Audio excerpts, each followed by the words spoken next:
Same thing how I would have never met YG Preach or Knowledge if we weren't already working. So a lot of times people see our blacktivism, and so for people who don't know, blacktivism, so we hear about activism and activists, right? But activism and activists is like civil rights, right? It covers a whole broad area of topics where you never know where someone's loyalties really lie. Yeah, I'm an activist. Okay, so like, what does that mean? You know what I mean? So when we say blacktivist, and when we say blacktivate, and we say blacktivism, then you know who we are and who we're moving in the interest for. Blacktivism means each thought, each step, each word we take, each seed we plant is in the interest of global black liberation and creating this utopian society. Right? So you know, Ron Green, like, I love you too, bro. Like, I learned so much from Ron. He's a few years older than me. Really had like an older brother that could show me something productive to do. You know what I mean? I'm the oldest of my parents' children, and so all of the older brothers that I had, you know, growing up, were teaching me how to lie, cheat, steal. You know what I mean? They weren't best examples, and so I really look up to Ron Green, like, so much more than words can explain. So if you ever, you know, people are following my posts and they see when I speak about this brother, I always take my time and think and pull out a thesaurus and try and figure out the most eloquent words. You know what I mean? to place this God right in his proper place. Because his love for himself spews out where I can feel it. My love for myself spews out, so you can feel it. So we believe that we can't begin to love black people as a collective until we begin to love ourselves unconditionally. And we can't begin to love ourselves unconditionally without knowledge of self, knowledge of the times, and knowledge of what must be done. So we believe at What's Up African that in the doctrine that we're going to spew is all about self-accountability and self-love and self-mastery. It's how can I be of best service? So when me and Ron Green, the first time that we met, it wasn't like, hey, bro, let me be a part of What's Up African. You know what I mean? It wasn't none of that. It was just, hey, we're linking, we're talking, we're building. I got my own movement. He had his own movement. Right? Yeah. But later, as I see, because my mentality is always, how can I be of best service? How can I be of best service? And I'm in Philly, and I keep seeing What's Up African everywhere. And then I run into Ron Green a couple more times. I'm like, you know what? I'm about to fill some space in this little brand here. You know what I mean? I got some. I could be valuable. I have some value to add to Ron. I'm not coming here with my hands out. You know what I mean? I have some thoughts and ideas and strategies and tactics and processes that will be able to, take both of our movements and influence to the next level. So when we talk about self-mastery, we talk about getting back to our righteous mind. Our productivity is from the mentality of, like, how can I be of best service? And you're not even going to think about being of service if you don't value yourself, and if you don't value your skills, and if you don't know yourself, and if you don't know how to operate. You know what I mean? If you don't, how, like Ron said, how to turn water to wine. If you can't turn water to wine, then you're not going to be the best teacher or leader. Any leaders or teachers out there who's not, and they're not teaching people how to turn water to wine or how to turn their thoughts into physical things, how to manifest their ideas to a product, good, or service that will be valuable to humanity, and which then allows them to be compensated from that and then frees them from westernized imperialism and capitalism. If your leadership isn't teaching you how to do those things, then it's time for us to reevaluate, right? So, yes, sir. My background came, my rise to consciousness came, I was working corporate America and, just traveling all across crazy. I never even said black power once until I was like 24. You know what I mean? I'm 26 now. I never even heard anybody say black power. And when the first time I heard it, I was like, oh, yeah. Like, it just resonated with me so much that I was like, you know, I am Black Power, right? So, but I was in Oakland, California, working corporate America, coming out of a meeting. All my friends and family, they think that I'm living the dream because I'm making, you know, I'm 22, 23 years old, making, you know, $1,500, $1,800 a week, corporate car, traveling across the country, running meetings, running sales offices, doing a whole bunch of stuff, nice, cool title, business card, all that type of stuff. So I'm living the dream, the Negro-Peon's dream, right? But I came out this meeting, and I see these kids, and this is very significant to me, you guys. This is what, people always want to ask about my turning point and, like, how did I become this way that I am. I come out of this meeting, you guys, and there's these elementary school kids that get off the bus, and I'm in Oakland. And so just like, you know, I'm using my powers of observation. I'm just, like, looking how they interact and stuff like that, and I'm just, like, listening to their conversation. And I heard, and they were, like, joning on each other, and some of the jokes were funny. And then I heard one of the young kings say to the other one, he said, "Shut up. That's why my Nike socks cost more than your life."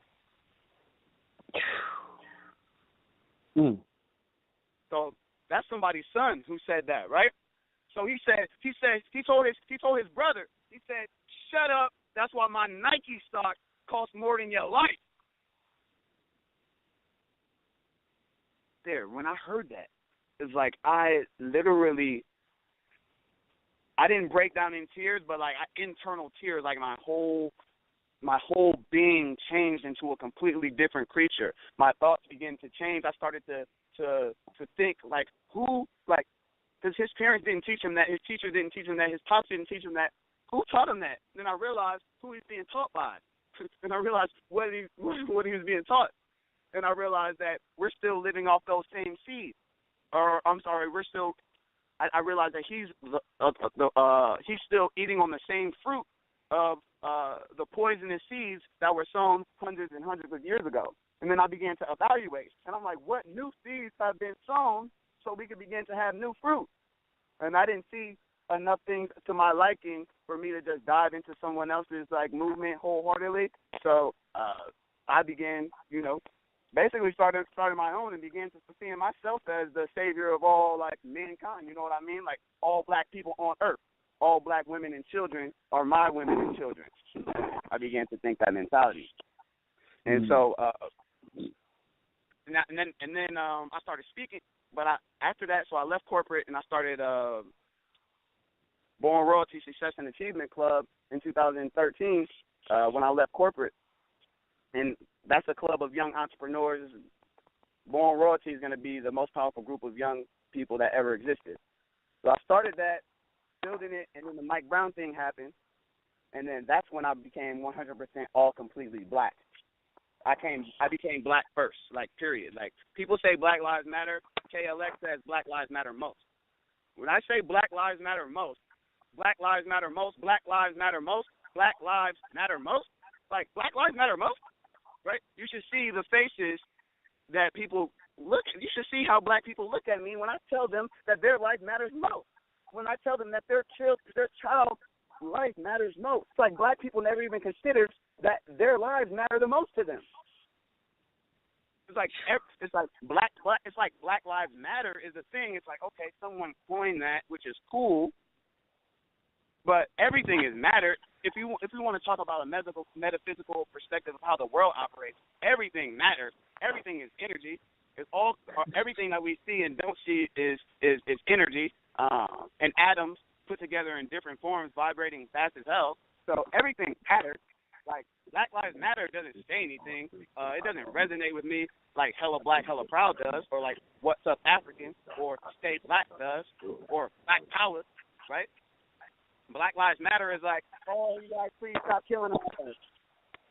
Hey, guys, please stop raping our women. Hey, guys, please stop raping our children, right? But the only reason that those things have happened is because the black man centuries ago was naive enough to allow his family to be infiltrated. And so when me and Ron Green, we have these talks, that we're able to speak with so much power, and our movement is we have an international following. In just less than a year, I met Ron in April. I became affiliated with What's Up African in July, right?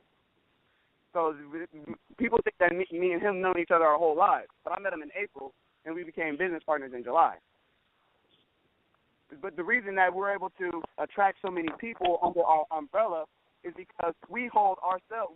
When we speak, we don't speak with some outside authority over us. We understand how to tap directly into universal intelligence. We're not spooked out by fairy tales and things that don't matter. We know that the only thing that has no contradiction and that will last forever is truth. And the truth is, if the black man did not allow his family to be infiltrated, then we wouldn't even have any of these questions. We wouldn't even have this conversation because we would still be in our righteous state. We would still be in our righteous minds.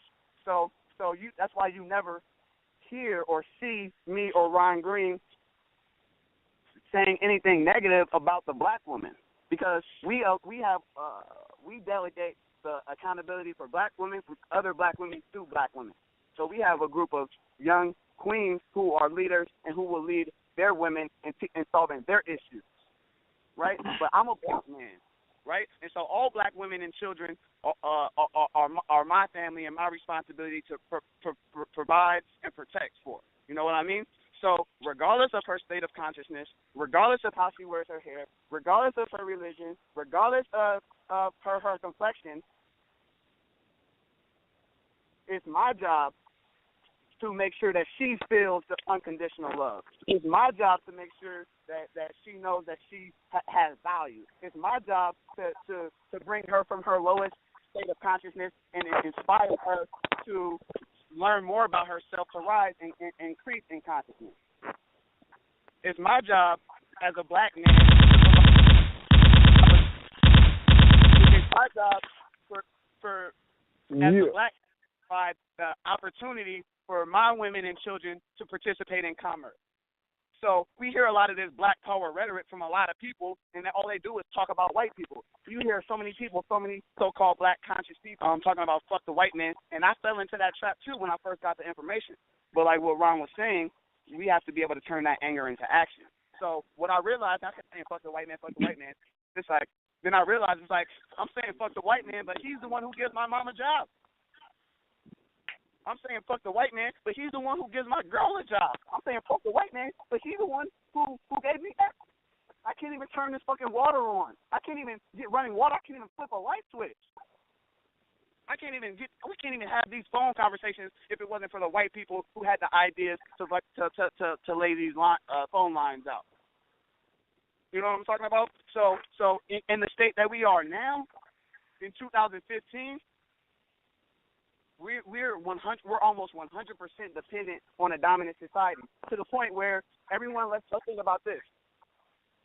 Say you get stranded in the wilderness, right? Say you're out in the woods. Do you even know what food looks like? Like, it's like, do we even know what food looks like? We don't, right? We don't. And that's not the white man's fault. Sure, he might have played a part in it, but as far as I'm concerned, it's the black man's fault for this continued neglect. It's a black man's fault for allowing his churches to be bombed. It's a black man's fault for allowing his women to continue to be miseducated and undereducated. It's the black man's fault for allowing the space for our women to be sexually exploited. It's a black man's fault for not saying enough is enough a long time ago. Right? So I put that on me. That whole thing on me. And I wasn't even here. I wasn't even here when the shit planned out. But the spirit that's in me was here since the beginning of time. Since the beginning of existence. I'm tapped into the original black man, right? And so I know that my women and children would be living righteous and holy if I didn't allow my family to be infiltrated. So, since that's the case, self-love, self-mastery, unconditional love for the black woman. So when we say unconditional love, it's another thing that people have no idea about. People like, I love you, I love you, I love you, I love you. Speaking of love as if it's an adjective. Love is not an adjective. Love is a noun. Love is a noun. If you're gonna use love as an adjective, then that's living off vicarious existence. Love as a noun is power. So unconditional love means that I love you because you exist, not because what you can do for me.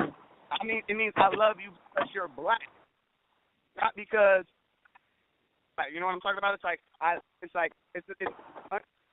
The love that we've experienced, a lot of us in our lives, it's conditional love. It's like, I love you only if you do this, but if you don't do this, then I hate you. Right? Yeah. So isn't that why all of our relationships are ended? It's like, hey, I love you as long as you do this, but when you stop doing this, I hate you. Right. That's not right. a salute. That does not get us closer to the black utopia. And the love, man. It's the love. The love get it. Unconditional love gets us to the black utopia, right? What's Up African is all about that. Exactly. That's what we're here for, is to establish the grounds for that love to flourish in.